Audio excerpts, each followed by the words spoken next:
What drives two brothers to commit a crime so chilling that it is still talked about decades later? Today we're talking about season 2 of Monsters, the Lyle and Erik Menendez story. Looking into the psychology, the secrets, and the terrifying truth behind one of America's most infamous families. And if you're into it, let's do it!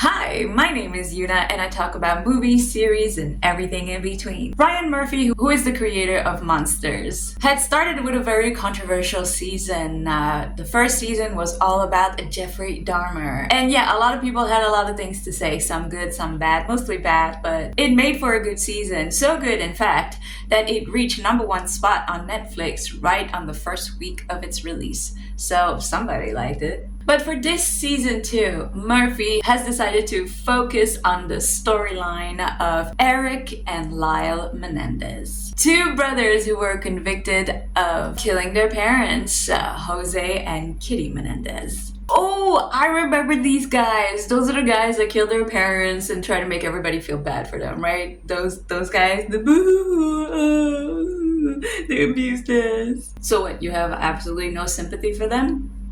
You know they were abused, right? Yeah, but that's what they were saying, right? We don't know. Yes, that's what they're saying, but does that mean you don't believe them? No, not really. So the story goes, the prosecution argued that they were seeking to inherit their family's fortune. See? The brothers claim till this day that their actions were taken out of fear from a lifetime of physical, emotional, and sexual abuse. This drama series, just as much as the previous one, has a stellar cast, starting with Javier Barbin. I don't know how you say his name, but he is portraying Jose Menendez. And of course, we all know him from the awesome movie No Country for Old Men. Oh, that's a good movie. Chloe Sevigny is also in this series, and she plays Marie-Louise Mendez, also better known as Kitty Menendez. And finally, for the brothers, we have Copper Cop and Nicholas Alexander Chavez as Erik and Lyle Menendez. I have no idea who these people are. Oh my god, would you just... Okay, I'm trying to work. Let's be professional. Sorry. So we are going to start the breakdown. Yes, this is a breakdown. So there will be spoilers and you have been warned. Also, this is a 9-episode season.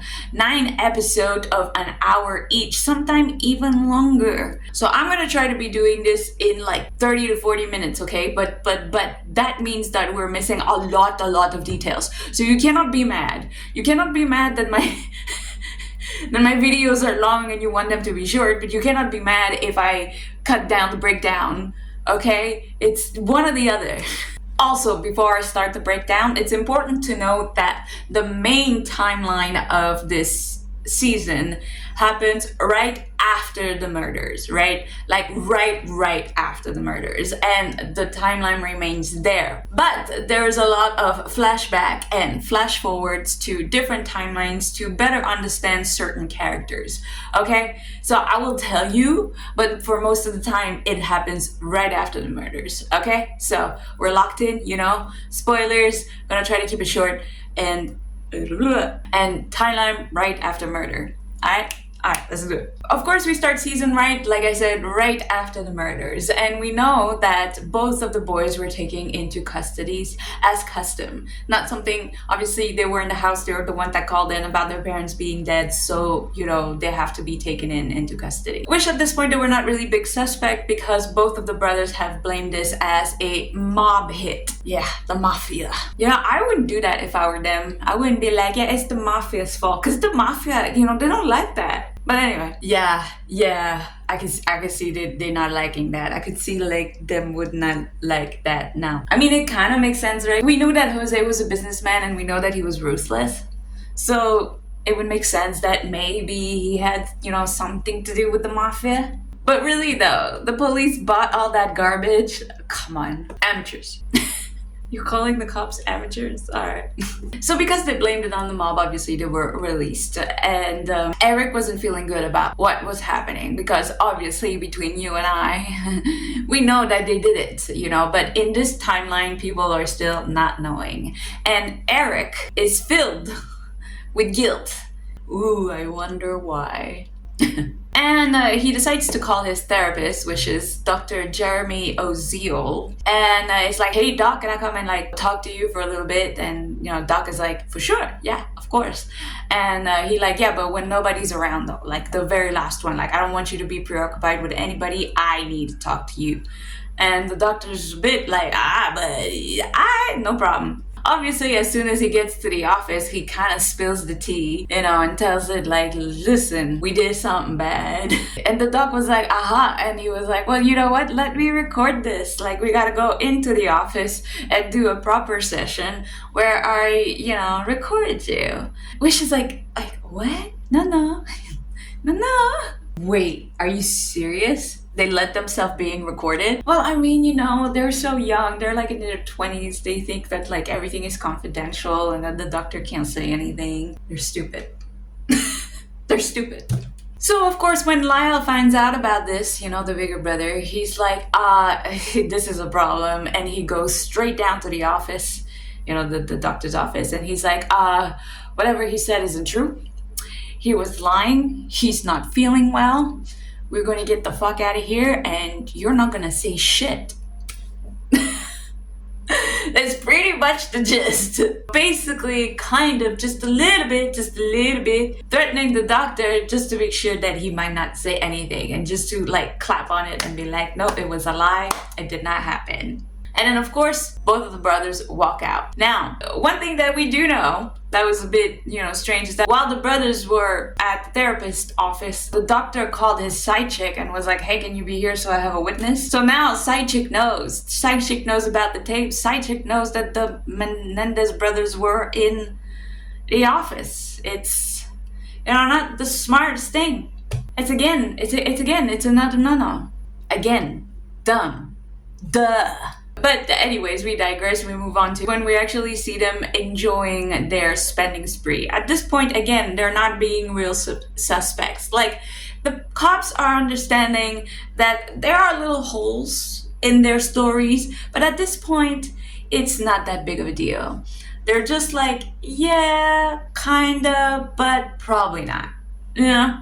And the brothers, they're going all out. You know, they're going on shopping sprees, on parties. They're doing anything and everything that you think a 20-year-old would do with a shit ton of money. And like when you're talking shopping sprees, you're not talking normal shopping sprees. It's not only, you know, clothes and watches. Of course, there is that. There is designer clothes shopping sprees, Rolex shopping sprees. I think they got like 14 watches or something like that. Apartments, and you heard it, that's plural. Apartments, businesses, anything and everything. You're talking like, again, 20-year-olds with billionaire money. Some people do argue that they're like, well, this is how they knew how to live their life. And I was like, that's what they did on a day-to-day basis? On a day-to-day basis? I think they managed to spend $700,000 in 6 months. Do you know that most of us never see that type of money at once, ever in our lives?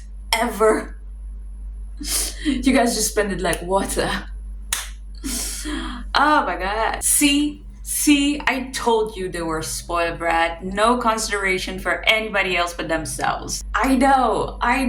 But again, 20-year-olds with money. It's no brainer. It's not unthinkable that they can both be spoiled brats and abused. You know this happens. Yeah, ooh, sub story. I'm crying and drying my eyes out with my $100 bills. Come on now. Okay, now you're exaggerating. Meanwhile, that is happening. We actually see a flashback of the night of the murder itself. And oh my god, this was such a gruesome scene. I did not like the scene at all. So we actually do see them, you know, going into the den with both of their shotguns and just blasting their guns. at anything and everything, honestly. It's not like they are practice target. They're not really like shooting. They're not really like going either for the head or they're just going in blindly. They're going everywhere. That's why they've been shot so many times. And then Lyle taking the last shots for both Jose and Kitty, which is quite like, there's even a part where, and I don't know if this is real or not, because I think honestly the season was made to be very sensational. But like, I know that at one point, I think it's Erik, shoots towards Kitty, and Kitty is like in mid-air or something, and you see it like shooting off her hand, basically. You know, it goes through, and then like hands disappear, and just, you know, and that's quite graphic. I was a bit like, whoa. I mean, it's a cool shot, but at the same time, it's like it's jarring. I don't know. I didn't like it. And right after the murders were committed, we also see them trying to do some sort of alibi. So apparently they go right away to like some sort of like movie theater to try to buy tickets for the show that was playing before, or the show that's playing right now, but started like earlier, so that they could have some sort of alibi, but it doesn't work out. So they go to some like restaurant and just act very loud and order a lot of things and stay until like the restaurant was basically closed. And then they come back home and make the 911 call that we've all heard before. You know, my parents are dead. Anyways, flashing forward now, back to the actual timeline. Remember when I said that the doc has a side chick, and that of course she knows about, you know, the tapes, and she heard them being there because she was there when they confessed. Well, yeah, the biggest mistake they probably made. Yeah, no, I agree. Now that you've mentioned it, guess who? Just guess who is mad at the doc because he will make a wifey and go spill all of the tea to the police? Guess who? Nah, the nasty side chick bitch. Voice. What? He can talk like that. But yes, her. But like, come on. You know, like, ooh. So of course, hearing what the side chick has to say, the police is like, excuse me, there are tapes? They have said what? And they immediately go to the doc's house with a mandate for those tapes, obviously. And of course, because we know that the brothers had threatened just a little bit the doctor, it made that the confidential agreement was void. Of course, idiots. So, following this, the brothers get arrested. Being arrested is no fun for the boys. They're very much missing their Hollywood lifestyle. Mostly they're fake tan and wig glue. Wait. Lyle is bald? Yeah, he's bald. Yeah, we found out that his dad stressed him out so much that eventually he was losing his hair. And his dad didn't like that so much, so he made him have a piece. And he has like a piece that like is attached to him somehow. But yeah, that piece is not getting a lot of love in prison time because, well, you know, wig glue is hard to find. So, you know, life is hard. Serves him, right? Don't be so mean. The brothers don't seem to understand that their case is actually quite serious. And instead of complaining about, you know, such, you know, superficial things, that they should maybe worry about, you know, the chair, which to the brothers are like, excuse me, this could happen to us. And he's like, oh yeah, there are tapes. And it's not looking good for y'all. Like, people don't like you. The brothers hearing this, and also the extended family, are not so thrilled. And they're like, you know what? We're gonna this lawyer and we're gonna take somebody else. By the way, the lawyer is none other than Robert Shapiro. If you heard this name before, you probably have. He's a quite reputable lawyer, you know, mostly for the fact that he was part of the Dream Team in OJ's trial, which we all know they won because the glove couldn't fit. But anyways, they decided to actually hire Leslie Hope Abramson. She had dealt with cases like this before, and they are confident that she is going to do a great job because she is going to take a different approach than every other lawyer thought of taking, where it's to see the brothers as victims. Because apparently she had had a conversation with Erik Menendez, and he had confessed to her that Jose was abusive towards them since the age of 6. Of course, this is not to take lightly, so she goes to Lyle and asks him for the same thing, and Lyle confirms that yes, they actually were, abused by a very young age. And it started with Lyle, and then Lyle, feeling like he needed to have some sort of, normalcy or make sense of what was happening to him, did the same thing to his brother. So whatever Jose was doing to Lyle, Lyle was doing to his brother. Eventually, with the years go by, as Lyle grew older, he put a stop to what was happening between him and Jose and made him understood that this was no longer something that he wanted, that this had to stop. When that happened, Jose, stopped messing with Lyle, but start messing with Erik, which Lyle did not know about until one day Lyle did find out and felt horrible about what was happening, and even worse because, he felt so guilty because he couldn't protect his brother. And furthermore, Lyle tells Leslie that, it was a them versus us situation, that if Erik and Lyle weren't going to kill them, they were going to kill the brothers. So, bullshit. That's bullshit. I mean, I don't know. I kind of do believe them. I do think that they were abused. I do not believe that Kitty and Jose was planning to kill them. I think that's a bullshit statement. But I do believe that they were abused. When Erik and Lyle finally are able to go to trial, it is kind of a shit show. We go down into this courtroom drama with both prosecution and defense presenting their case. Of course, the brothers' legal team works to portray them as victims of severe abuse, while the prosecution argues that the murders were motivated by greed. So, of course, tension rises in the court, revealing to a lot of things that people were not expecting. Family secrets and so on and so forth. It was a very emotional trial that took emotional toll on absolutely everybody, whether it was the brothers, the judge, the jury, the lawyers. It was emotional. But eventually the jury cannot come to an agreement, and this trial goes into a mistrial, which is kind of the brothers sees this as good because that means they're not sentenced yet, but yet this cannot be so good because that means that they have to do this again. After all this happens, we walk into episode 6, which is the episode called Don't Dream, It's Over. A very sad episode. In this episode, we dive down deeper into the Menendez family, knowing much more. So all this is flashbacks of how they used to be, how they were, how Jose was, how Kitty was, how the kids were, And of course, we find out a lot of weird things, such as that apparently Jose Menendez was also abused by his own mother. So therefore, this is something that is it's a repeated cycle, and if it is a repeated cycle, it shows that this could be true, that there was indeed abuse in the family. Of course, we see how Jose treats his boys, which is very alarming. He's extremely strict with them. He is sometimes extremely nice and then extremely mean to them. He pits them against each other.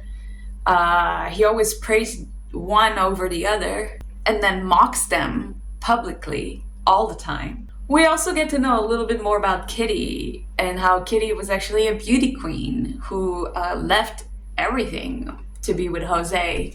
She was in a reputable family that did not approve of Jose, and she left at the age of 20 and just decided to marry him. Of course it turned out well because she had everything she could dream of. She has a beautiful house, she has a lot of money, right? She has 2 beautiful sons, but in her mind, she's lost everything because she's lost the love of her life, which is Jose. Once Jose became too busy for her, and once she had the boys, it seemed that she had become invisible, and she blamed it on the boys and the jealousy that she had between, the love that Jose had for them. So supposedly Kitty knew what was happening in the household, but she just did not do anything and just drank her sorrows and took pills. Okay, side note, I did not like how Kitty was portrayed in this series. I did not like it at all, because we know the fact that Kitty was as much as an abuser as Jose, but we do not see her being that. I mean, they do mention it. It's not like it's not mentioned at all that she's not. But apparently she was doing things like asking them to sleep with her and touching her and looking at her half naked. Like, there was a lot more abuse than the series lets on. And I think it's unfair. It's like, why focus on Jose and not why show Kitty for, the real abuse? Because if you're going to make sensational things and already making up stuff, then might as well say the real things that are sensational itself. Right? Makes sense. Oh, come on, you're exaggerating. A woman would never do that. What, you don't believe that a woman could be an abuser? Well, I mean, yeah, but like, I mean, it's a lie. No, I don't. I don't know if it's a lie.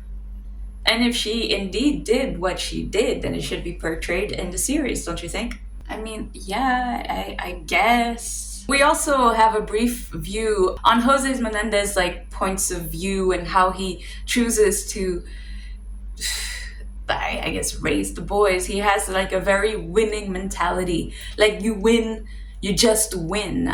And this is something I absolutely hate because it's so hypocritical. I think there's even a part where you see, like, cheat, lie if you need to, just don't get caught. Because to get to somewhere, everybody lies, everybody cheats. I'm not gonna say this is not true, but at the same time, one, it's very damaging, and two, it shows the lack of integrity. Because a person with a good heart and a right mind would never force somebody to be something that they're not. And it's not about winning, but failing is just as important as winning. And if you don't fail, you can't win. So finally we're there and we're at the second trial. Now, the second trial comes with a little bit of a difference. So apparently Lyle was caught in some sort of lie, or had done something in a way that made it so he could not testify this time in court. So only Erik could testify, which already was not the best outcome. But the worst thing about this is that the judge excluded the evidence of abuse from their defense, which is going to make it much harder for the jury to have any sympathy. That doesn't seem very fair. Yeah, that isn't fair. Also, another thing that happens in this trial that did not make the boys look very good is that a sloop of workers that work for the Menendez had come to testify and just say how awful these boys were, how spoiled they were, how mean they were, how that they're not surprised that they would have done that to their parents because they're just, horrible people. See? They're awful. Again, two things can be true at once. Yes, they can be spoiled. Yes, they can be awful. But that doesn't mean that they weren't abused.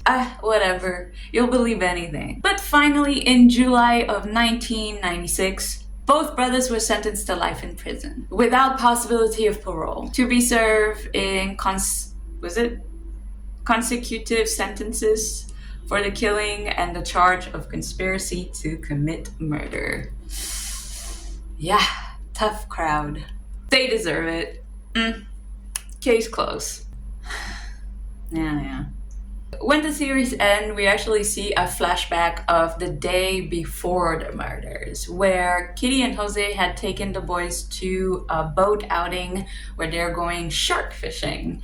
And the boys are staying on one side of the boat and the parents on the others. And Kitty and Jose is like, oh, what's wrong with them? Why aren't they talking to us? They're acting so weird.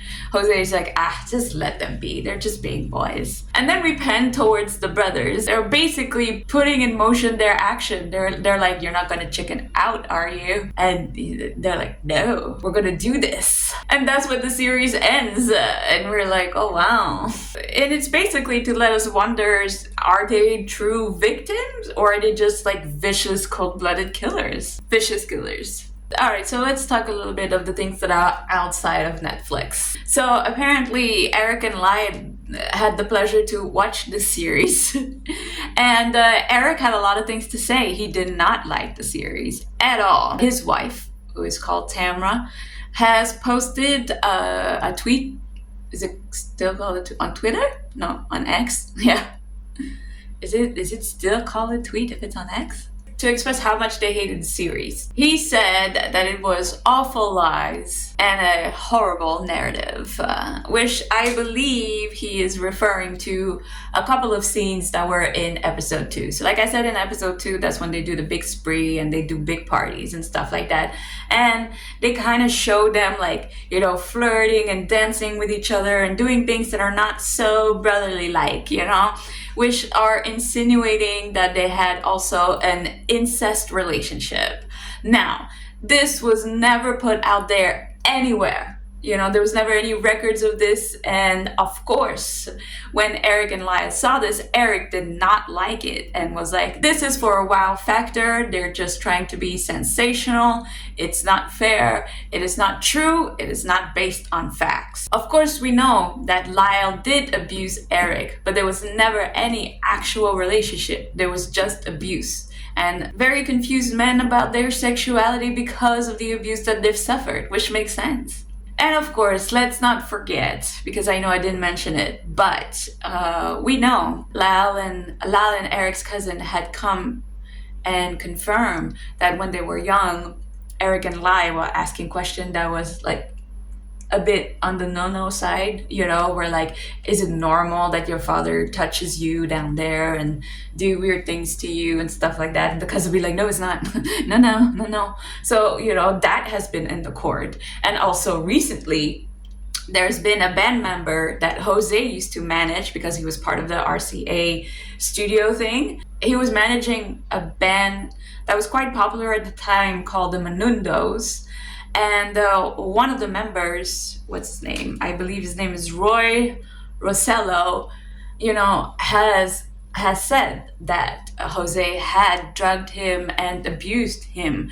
So apparently this is not only, you know, his children. And if that is true, then it makes it much more believable that the brothers were abused. Again, I fully believe that they were abused. Does that excuse what they've done? Does that justify what they've done? Absolutely not.